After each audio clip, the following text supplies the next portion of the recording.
Hey guys, so today we're going to be looking at nurses reveal a patient's confession before they're about to die. So yeah, let's just get right into the video. It's currently raining so hard outside. I like the rain though. Yes everyone, stay gloomy. He didn't die, but had a patient come into the ER who had a partial airway obstruction.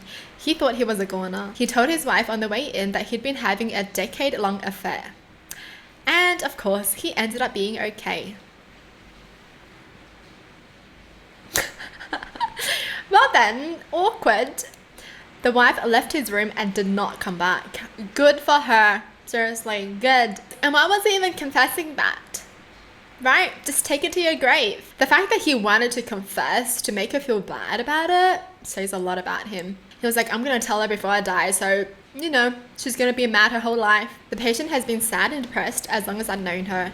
No matter what we did to cheer her up, it just didn't stick. One morning, I went into her room to get her out of bed and make her ready for the day. She sat up in her bed with her feet straight out. She somehow looked like a little child and she was smiling. Delighted that she looked happy, I exclaimed, "Are you already up, friend?" She answered, so happy and so smiley, "Yes, I'm going home today." I took her to the bathroom and right there in my arms, she went home. I was young and it scared me back then, but now I cherish that memory. We should all be so lucky to leave the world happy and content. That's sad, but I heard this is common. Like if someone's been really ill or like sad in the hospital and then all of a sudden they're just really happy and they feel like they're getting better or something, apparently that means they're gonna die soon.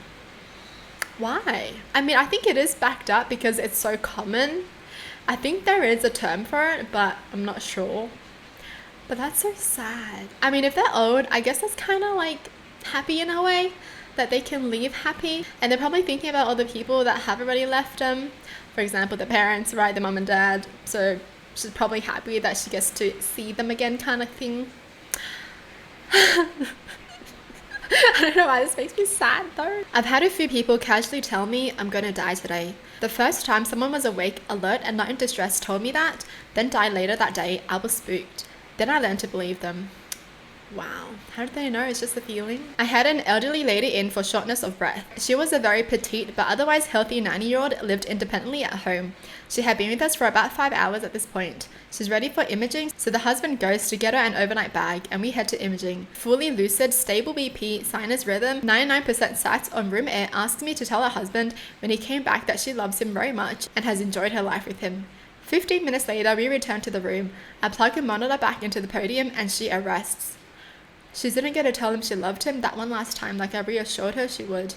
I often think about that man. I think he would have shortly passed from a broken heart. The way he looked at her after 70 plus years of marriage. That's so sad. I hear that's the case too when like an elderly couple, like one of them goes, the next one follows soon after. Can't be ugly crying already. An old lady told me she had a 22-year-long affair with a bus driver, and all 5 of her adult children might be his. Imagine you see the husband walking every day visiting this person and you just know the kids aren't his. Oh my gosh. Would you tell? Would you tell them? I don't think I would, because at that point it's already too far past, right? You know, I feel like it's better for him to not know. It's just, come on, he's probably like 80.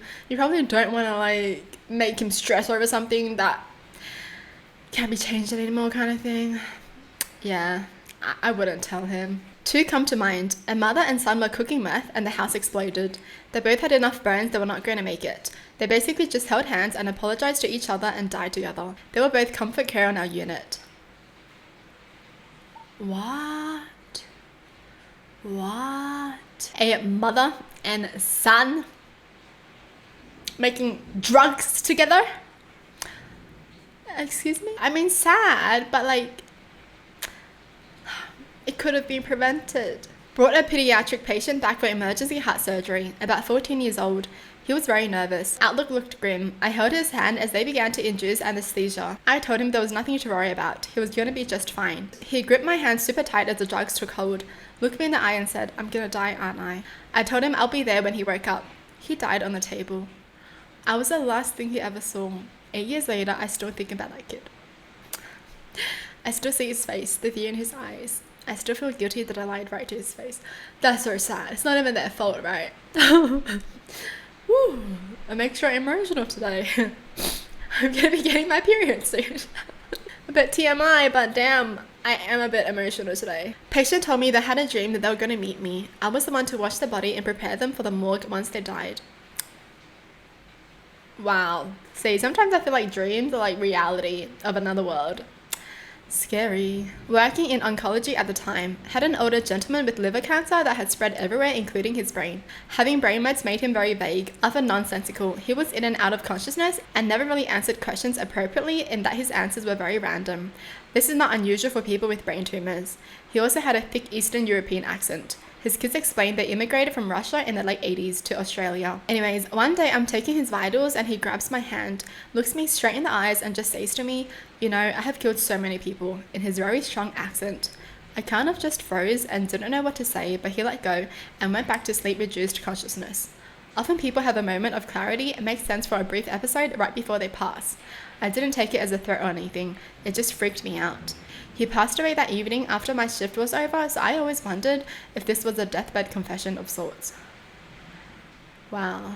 I think he just confessed it out of guilt, right? In a way, I think he must have thought about it as karma kind of thing. But damn, imagine someone confessing that to you. I mean, you can take it both ways, right? I've killed a lot of people, so if you don't save me, I'm gonna kill you. Or it could be like, you know, I deserve this because I killed a lot of people kind of thing. Working in dementia care, I was helping a resident with a bath, having a typical conversation with him about his day, my day, etc. For his dementia, it was considered a great day. Near the end, he thanked me and my name for help, but then he quickly grabbed my hand saying, "Thank you for being here," daughter's name. She hadn't visited in a long time. He dozed off as I was cleaning up supplies, and when patted his hand as a goodbye gesture not to wake him, I realized he had passed. I was 16. It really shaped my perception of both death and love. That's so sad. I feel like it's so sad that his daughter didn't visit him in a long time and he passed. He must have been waiting for her.